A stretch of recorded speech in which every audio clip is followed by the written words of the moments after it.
mission 41D, the first flight of the Orbital Discovery, and the shuttle has cleared the tower.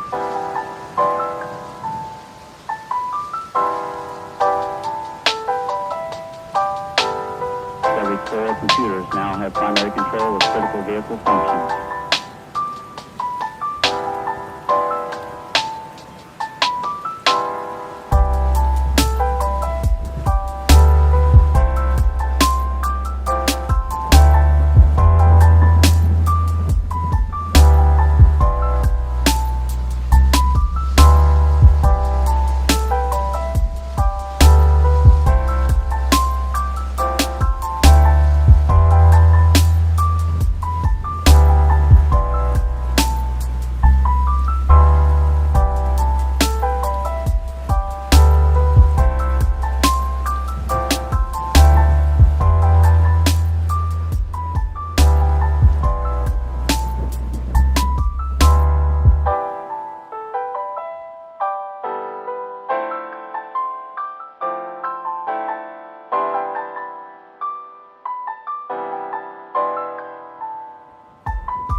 Hello everybody, sorry about that.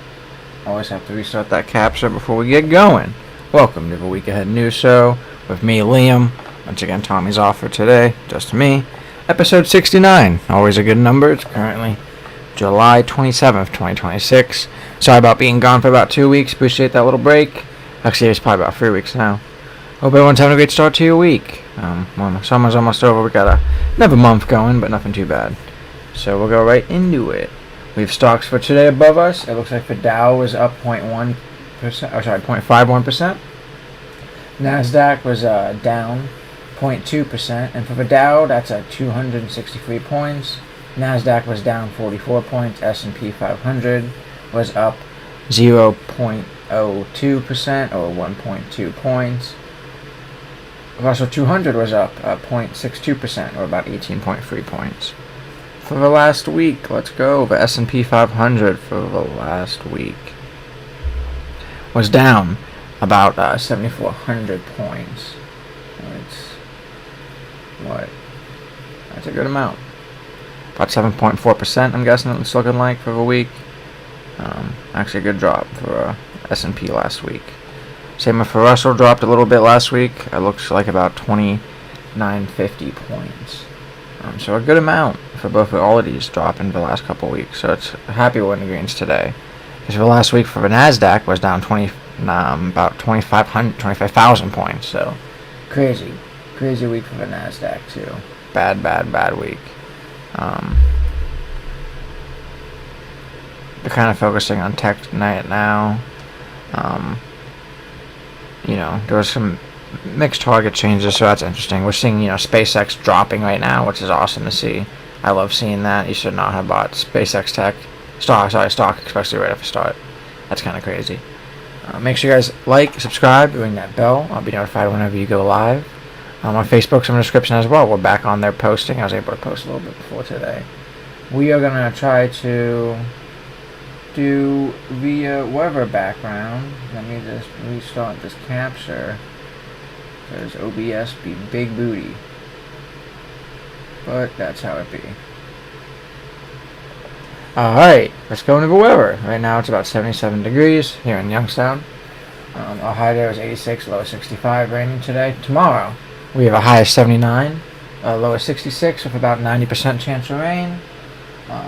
Wednesday we have a high of 77, low of 62 with a 40% chance of rain. Thursday we'll get some sunniness. High of 77, I don't know if that's a word. Low of 59. Friday partly cloudy, high of 82, getting hotter, low of 59. Saturday 40% chance of rain, 83 high, nice and hot, low of 63. Sunday 65% chance of rain, high of 81 degrees, low of 67.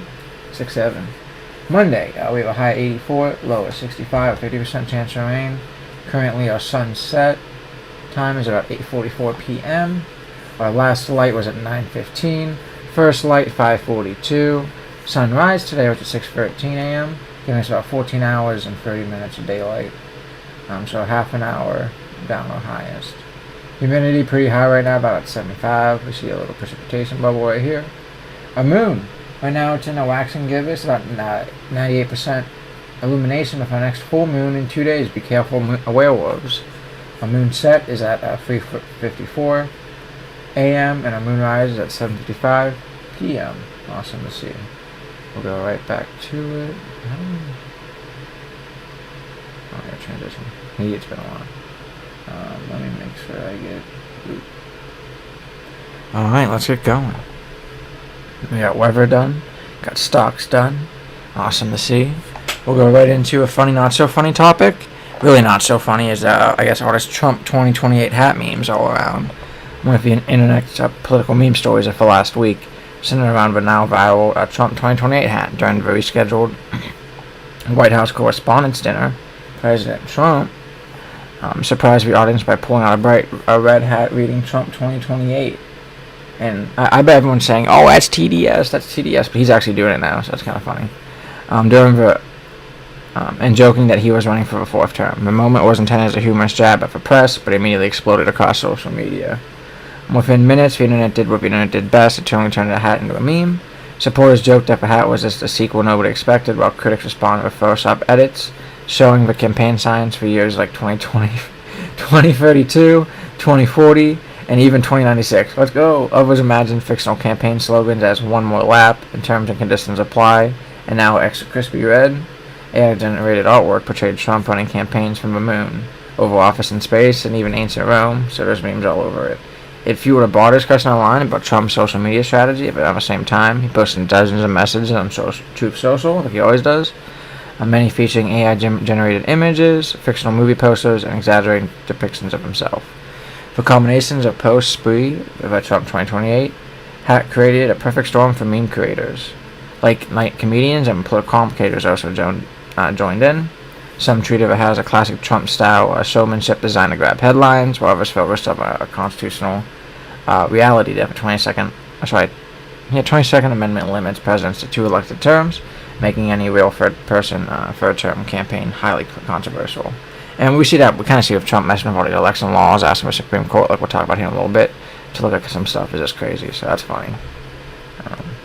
We'll go right into the next topic, which is a national one topic kind of ties in. This Trump asked the Supreme Court to step into dispute over mail-in ballot executive order. The Trump admin had now asked the U.S. Supreme Court to allow enforcement of a controversial executive order that would significantly change how mail-in ballot is administered ahead of the 2026 midterm elections, but we just saw the Supreme Court say that mail-in ballots are okay and it's something that should be run by the states. The executive order signed earlier this year directed federal agents to create a nationwide list of eligible voters using citizenship and federal records. States would then be encouraged, or in some cases required, to use the information when distributing mail-in ballots or mail ballots. The administration argues the order is designed to strengthen election security, ensure that only U.S. citizens vote, and create more uniform standards across the country. However, the order has already been blocked by a federal district judge, and the first U.S. Circuit Court of Appeals recently upheld that injunction. A coalition of 23 Democratic-led states and the District of Columbia also sued, arguing that the Constitution gives the states and Congress, not the president, the primary authority over the election administration. The Trump admin is now asking the Supreme Court for emergency relief, so if the order could take effect before November's midterm elections, because he knows he's about to get smoked like a black and mild this election. So I'm excited for it. I see it all around. Gas prices aren't getting better. He keeps saying, "Oh, the Middle East, we're doing better." It's not. There's still conflicts going over there. It's crazy to me.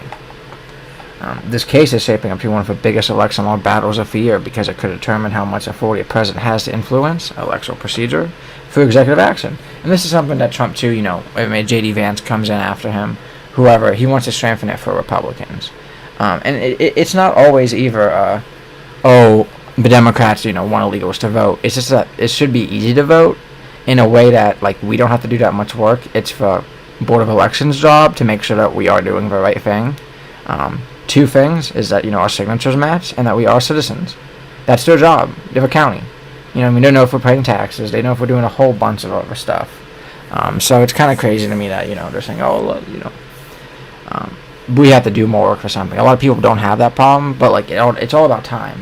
Poor people don't have time like a lot of middle class and upper middle class people have. And we got to realize that and say, okay, how does that work? Supporters of all this argue that the election security should be standardized across the country. That's the whole reason why you have state by state. It's kind of funny, small government guys are big government sometimes. Federal agencies already possess citizenship data that could already help states maintain accurate voter rolls, but the county already has that, and they can look it up, and they have their own data, is what I mean when I say they already have that. A stronger verification could increase public confidence in election integrity. We never had problems with election integrity until Trump spewed a bunch of fake news. He really did, because, even if you talk to people, Trumpers, they're like, oh, TDS, just like with the hat. But I'm sorry, when, Rudy Giuliani was saying, oh, in Georgia, this daughter was handing her mom a USB stick, and they go to court, and they ask him under, not law, but, oath. And then they also have, they did analysis of a video. It was a piece of candy. A lot of times when people are wrong, they hate admitting that, but that's what's being a bigger man.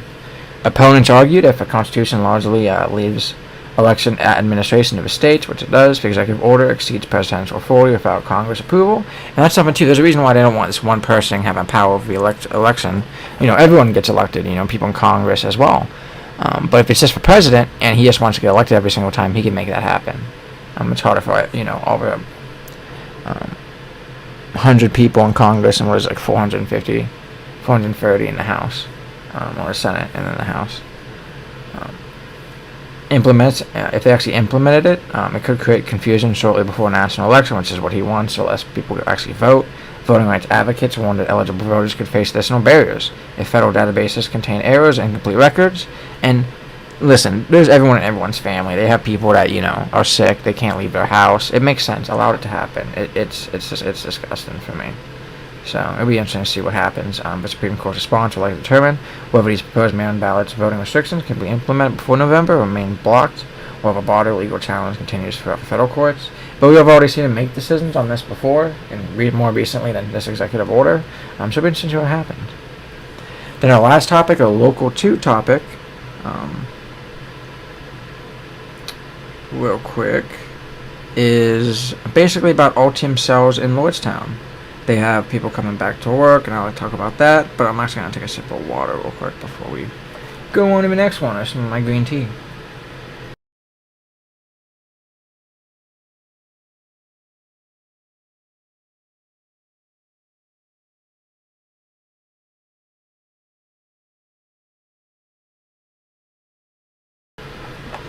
It's been 7 months for 100 workers of Altium Cells, a battery plant in Lordstown.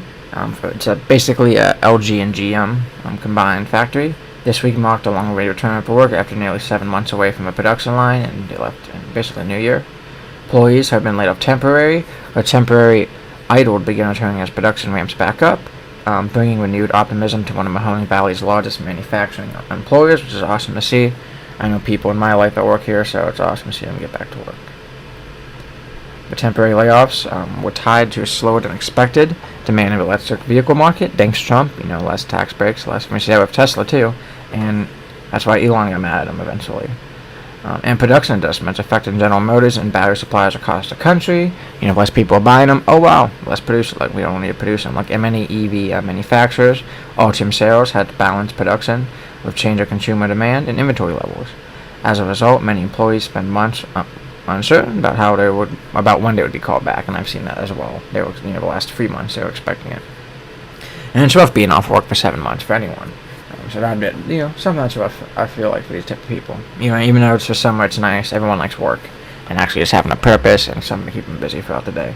Now that uncertainties are beginning to ease, though, employees return at the plant say they're grateful to be back, earning a paycheck, and hopeful that production will continue to increase. The return of these workers is also welcome for the local economy, as Lordstown fully supports hundreds of jobs directly, while benefiting nearby businesses that rely on plant employees. While many workers have returned, not everyone has been called back yet, though. Company officials have indicated additional employees may return as production continues needing to grow, although that pace would depend on many future demand for electric vehicles and battery cells. Industry analysis note that EV markets remains competitive and is still adjusting after several automakers slowed production early this year. And we've seen that too, just because of the demand, like I said, less tax breaks. I like EVs. I'm all for them. A lot of it is, though, is like the energy you're putting into it kind of has to be good too. So if it could be renewable, that's perfect. You have a complete renewable car. Get a solar panel and a battery. For a lot of people, though, it's kind of hard to actually have an EV unless you own your house. Renting this makes it just so dumb. So a little bit of a rough one. For the Mahoning Valley, the reopening of production lines represents another positive step in Lordstown. Ongoing transformation from its former GM assembly plant into a major hub for electrical vehicle battery manufacturing, which is awesome to see. Which is actually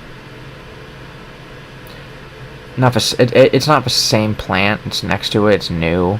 That other plant's Foxconn.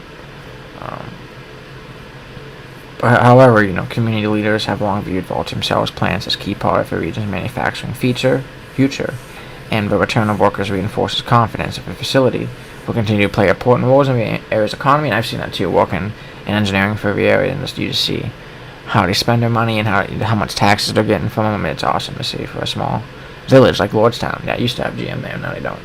And right now, Foxconn's in a weird lull too. The biggest takeaways that auto challenges remain for the EV industry. The return of Ultium, employees are encouraging that both workers and Mahoning Valley after 7 difficult months.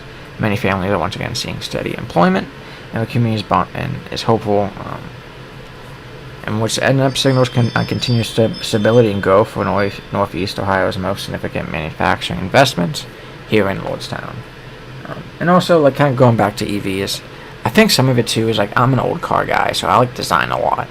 And all these EVs look the same. They have the egg, which, like, when they were trying to get efficiency and have every car look like a Prius for the hybrids, and before EVs came out, they were getting the egg crossovers. But I drive a sedan. So, I mean, it all depends. There's some things about, like, there's Teslas I think are ugly on the outside and the inside. But, like, a lot of these other car manufacturers, GM, Ford, they're making pretty cars. It just doesn't look like a futuristic egg. And then I also don't like Elon Musk anymore, but, you know, a lot of people don't. But once again, like, they're awesome for the environment for what they do. And like I said, if you can get it renewable energy powered into it all the time, oh man, that's great. That's awesome. I love that. I really do. It's just crazy. If you don't have, like, I don't know if it's like Power 2 or basically for the same type of power, I don't know if it's like 240 amp that you plug in for your dryer to power it. It's so slow. It takes like days to charge it unless you have fast charging, and there's like super fast charging. And with super fast charging is awesome. And all this stuff is, like, awesome to see, but, like, that's the thing too. Like, when you go and buy power at, you know, Shell, you know, how do you know that's renewable? Does it say that? And then how do you trust that? You know, I mean, how is that one power line not connected to the other power lines in the whole grid? That's the whole point of a grid. But like I say, if you've got batteries at home, which isn't that expensive nowadays, actually to have like a decently sized battery and solar system, it's awesome. So I'd love to see that. I love one day, you know, it's going to happen one day. It's just kind of like, it's happening too soon. That's why the tax breaks are nice, because just EVs are expensive as a whole. So it all depends on what you guys like. I really guys appreciate everyone stopping by with Week Ahead News Show. Almost at our sports show. We'll be back here Thursday at 8:30 for Northeast Ohio Sports Show. Hopefully Hunter can make it. You know, Browns football's coming up here, almost fall season. A lot of sports going on. We had NASCAR last weekend. IndyCar was off, but we also had F1 last weekend. It was a hungry race, so awesome to see. I'm excited to be back here, guys. Excited for to be back, and I appreciate all the hype and love and support just being here. Make sure you like and subscribe if you guys are not already. And if you have any questions, drop them in the comments. Once again, I'll be back, guys, here Thursday. Have a great night. Have a great rest of your week. Peace.